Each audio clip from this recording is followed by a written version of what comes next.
السلام عليكم ورحمة الله وبركاته. أنا أرحب بكم جميعا ترحيبا حارا في هذه القناة المفيدة وأتمنى كلكم بخير تماما والحمد لله رب العالمين. আশা করছি তোমরা সকলে ভালো আছো। আজকে আলোচনা করব সিইউটি যে রিসেন্ট যে অ্যারাবিকের নতুন সিলেবাস এর ওপর যে এক্সাম হবে সেই বিষয়টি নিয়ে আজকে আলোচনা করব। এর কয়েকদিন আগে আমি অর্থাৎ এই নতুন সিলেবাসটা বের হওয়ার আগে আমি একটা ভিডিও তৈরি করেছিলাম সিইউটির ওপরে, যে কিভাবে সিইউটির প্রস্তুতি নিতে হবে, আর সেখানে সিলেবাস সম্পর্কে আলোচনা করেছিলাম। কিন্তু এটা লেটেস্ট সিলেবাস সেম রয়েছে, তবে কিছু জিনিস পরিবর্তন হয়েছে, সেই বিষয়ে নিয়ে একটু আলোচনা করব ইনশাল্লাহ, যা তোমাদের সকলের জন্য ফলপ্রসূ হবে। তো সিলেবাসে যে আরবিক সিলেবাসের যে নতুন অর্থাৎ এই সিলেবাসের ওপর ভিত্তি করে এক্সাম হবে, অর্থাৎ বিশেষ করে এইসব ব্যাপারগুলো নিয়ে আলোচনা এখনই করব। যে আগের সিলেবাসে কেমন ছিল, আগের সিলেবাস ছিল 25টা জেনারেল পেপার থেকে প্রশ্ন, পার্ট এ এবং পার্ট টু মানে পার্ট বি দুটো পার্টে বিভক্ত করা হতো। পার্ট এ কী হতো, পার্ট এ একটা পার্ট এ আর একটা part B. Part A general paper থাকতো 25টা প্রশ্ন, আর পার্ট বি হচ্ছে 75টা প্রশ্ন, মানে যেটা সাবজেক্টের ওপর, নিজের সাবজেক্টের ওপর, যেমন এটা অ্যারাবিক সাবজেক্টের ওপর সাহিত্যের ইতিহাস যা যা সিলেবাস আছে এরকম 75টা প্রশ্ন থাকতো। কিন্তু এবার চেঞ্জ করে দেওয়া হয়েছে সিলেবাস। হ্যাঁ, তো এবার কি হয়েছে নিচে আমরা দেখব, তাহলে বোঝা যাবে। এটা অ্যারাবিকের হচ্ছে মানে কোড টাইপ,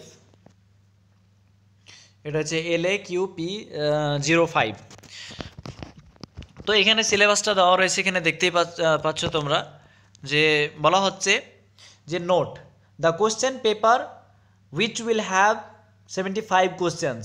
কোশ্চেন পেপারের আমি এখানে বলে দিচ্ছি যে এবারে যে সিলেবাসটা এভাবে করা হয়েছে, যে পার্ট এ যেটা আগে ছিল পার্ট এ, ওটাকে সম্পূর্ণ হটিয়ে দেওয়া হয়েছে। 25টা যে প্রশ্ন থাকতো জেনারেল থেকে সেটাকে কিন্তু হটিয়ে দেওয়া হয়েছে।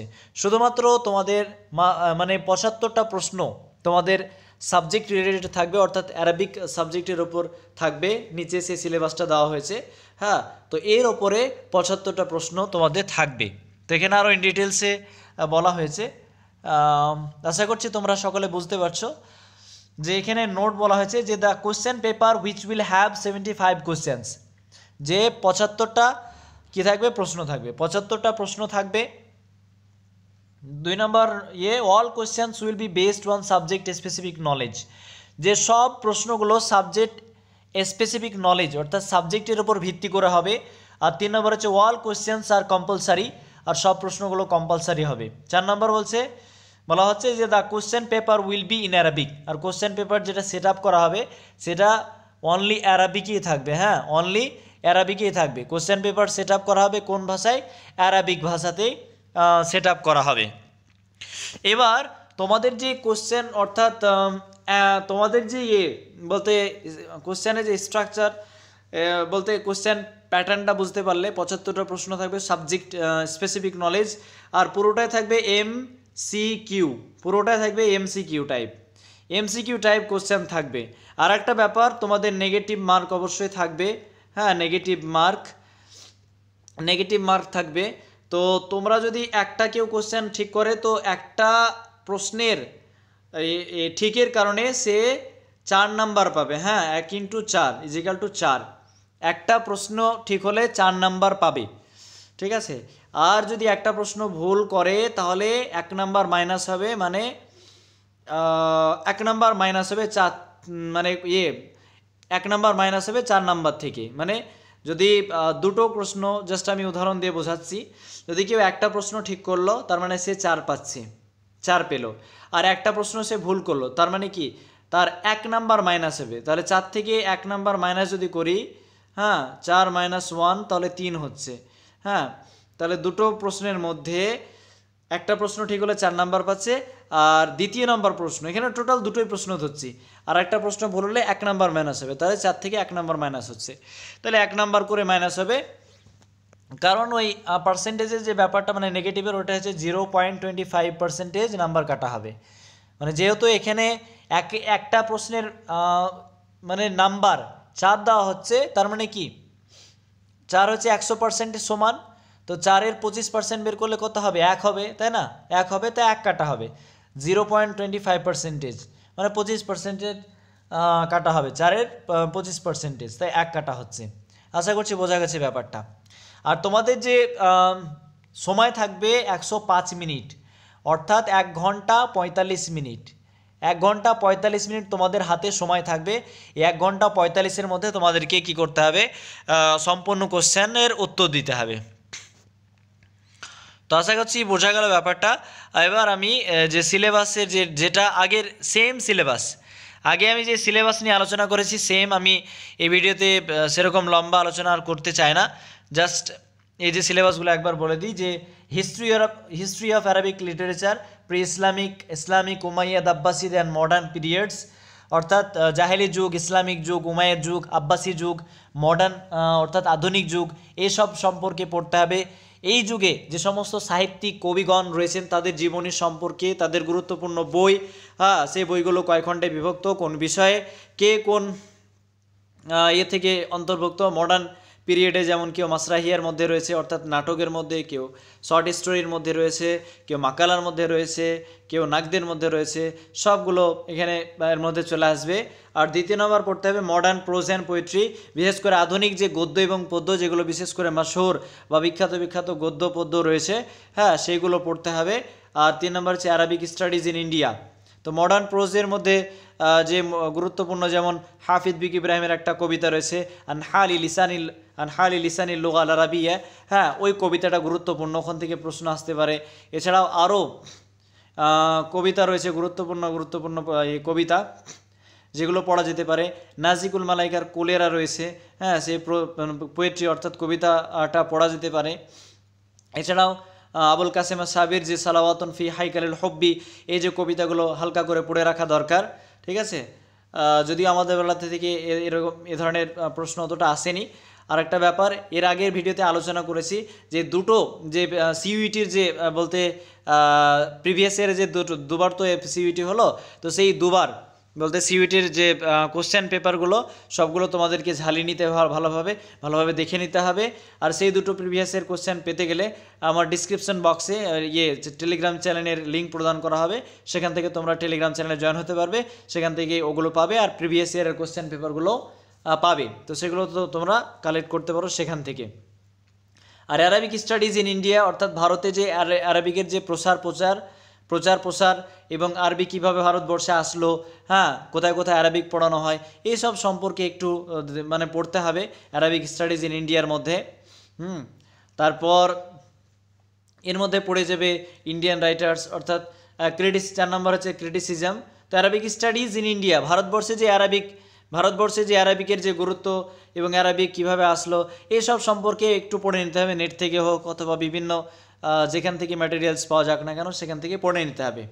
4 নম্বর হচ্ছে ক্রিটিসিজম অর্থাৎ নাক, সেটা আন্নাকদু ফিল আসরিল জাহেলি হতে পারে, আন্নাকদু ফিল আসরিল ইসলামী হতে পারে, আন্নাকদু ফিল আসরিল উমাবি, আন্নাকদু ফিল আসরিল আব্বাসি, আন্নাকদু ফিল আসরিল হাদিস, এগুলো সম্পর্কে পড়তে হবে। আর 5 নম্বর হচ্ছে major Arab and Indian writers, অর্থাৎ যে বড় বড় আরব এবং ইন্ডিয়ান ভারতীয় যে রাইটার্স রয়েছে, যেমন ফজলুল হক আল খাইর আবাদি, তারপর আব্দুল হক আল মুহাদ্দিস দেহলভি খুবই গুরুত্বপূর্ণ। তারপর এছাড়াও ফজলুল হক আর সাহারানপুরি, শাহ আলিউল্লাহ দেহলভি, আব্দুল্লাহ হাই আল হোসনি, এছাড়াও গুলাম আলী আজাদ বিলগারামি, এছাড়াও আরও যে সমস্ত ইন্ডিয়ান ভারতীয় রাইটার্স বা কবিগণ রয়েছেন, এই লেখকগণ রয়েছেন, তাদের সম্পর্কে পড়তে হবে। অ্যাডভান্স আরবিক গ্রামার, আর আরবি গ্রামার সম্পর্কে বিশেষ করে হাল, তামিজ, তারপর মুস্তাসনা, আদাদ, মাদুদ, ইসমুত তাফদিল, ইসমুল ফাইল, ইসমুল মাফউল, তারপর ওদিকে মারফুআত, মানসুবাত রয়েছে, তারপর এই আফআলগুলো সুলাসি মুজাররাদ, সুলাসি মাজিদ, ফি রুবাই মুজাররাদ, রুবাই, এগুলো সব ভালোভাবে পড়ে রাখতে হবে। তারপর অ্যারাবিকের যে রুট ওয়ার্ডগুলো বিশেষ করে একটা ফেলে দিয়ে দিল, তার রুট ওয়ার্ড জিজ্ঞাসা করা হতে পারে, ঠিক আছে। তো সেই সব গ্রামারগুলো ভালোভাবে পড়ে রাখতে হবে। মুবতাদা খবরের যে এক্সেপশন সেগুলো দিয়ে দিতে পারে, হ্যাঁ, তো সেগুলো ভালোভাবে পড়বে। আর ট্রান্সলেশন হচ্ছে অ্যারাবিক ইংলিশ মানে ভাইস ভার্সা, অর্থাৎ অ্যারাবিক থেকে ইংলিশও আসতে পারে, ইংলিশ থেকে অ্যারাবিকও আসতে পারে। তবে এখান থেকে বেশিরভাগই ট্রান্সলেশন আমাদের বেড়াতে যেটা এসেছিলো একটা ফ্রেজ মানে একটা ফ্রেজ টাইপ দিয়ে দিয়েছিল, যেমন সুপ্রিম কোর্ট, ঠিক আছে, সুপ্রিম কোর্ট, মাহকামাতুল ওলিয়া আল মারকাজিয়া, সুপ্রিম কোর্ট, হ্যাঁ, হাইকোর্ট, মাহকামাতুল ওলিয়া, এরকম হাইকোর্ট এই ধরনের দিয়ে দিল, ঠিক আছে। তারপর দিয়ে দিল এ ধরনের দিয়ে দিতে পারে, হ্যাঁ, এ ধরনের কি বলা হয়, এই ধরনের বলতে ইংরেজি দিয়ে দেবে, তারপর আরবি করতে হবে, মানে আরবিক দিয়ে দেবে, ইংরেজি করতে হবে। তারপর দিয়ে দিল হয়তো জিআরএফ, হ্যাঁ, আল আল আল মামনুহা আল মামনুহা লিল বাহিসিন আল মুবতাদিইন, এইভাবে জিআরএফ বা অন্য হয়তো ওয়ার্ডের অর্থ দিয়ে দিল। বিশেষ করে ইকোনমিক্যালি বা ইকোনমিক্স অর্থনৈতিক দিকের মানে অর্থনৈতিকের ব্যাপারে যে সমস্ত ওয়ার্ডসগুলো রয়েছে আরবিক ইংলিশ সবগুলো তোমরা পড়বে।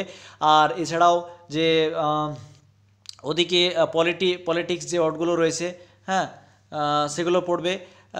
তারপর এদিকে কি রয়েছে বিভিন্ন, যেমন প্যালেস্টাইন আর ইসরায়েলের মধ্যে যে যুদ্ধ হচ্ছে, যুদ্ধ রিলেটেড ওয়ার্ডগুলো ভালোভাবে পড়ে রাখবে। কোভিড-19 সেই ওয়ার্ডগুলো ভালোভাবে মনে রাখবে। কোভিড-19 যে মাস্কের আরবি কী, তারপর স্যানিটাইজেশনের আরবি কী, ভ্যাকসিনেশনের আরবি কী, এগুলো জেনে রাখা দরকার।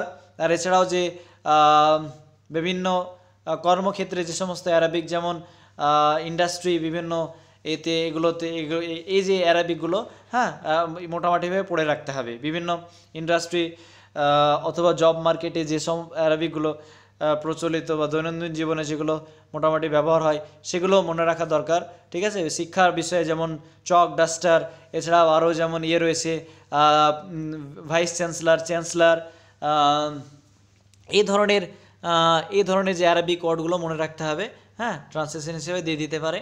আর এছাড়াও যে অর্গানাইজেশনের যে ব্যাপারগুলো, বিভিন্ন অর্গানাইজেশন রয়েছে তার ইংরেজি অ্যারাবিকগুলো জেনে নেওয়া দরকার, বিশেষ করে অ্যারাব ওয়ার্ল্ডে, হ্যাঁ, সেগুলো জেনে রাখা দরকার, সেগুলো থেকেও দিয়ে দিতে পারে। তো আজকে এই পর্যন্তই, আশা করছি ভিডিওটা আপনাদের ফলপ্রসূ হবে আশা করছি। তো এই সিলেবাস নিয়ে একটু আলোচনা করলাম, কারণ এর আগের সিলেবাস নিয়ে আলোচনা করেছিলাম, যেহেতু ওটা আগেটা, আর নতুন করে সিলেবাস অলরেডি চলে আসলো, তাই নতুন করে একটা ভিডিও করে দিলাম যে কী ধরনের প্রশ্ন আসবে। আর আশা করছি তোমরা সকলে আগে হয়তো জেনে গেছো। তো thank you so much for watching this video. আজকে এ পর্যন্তই।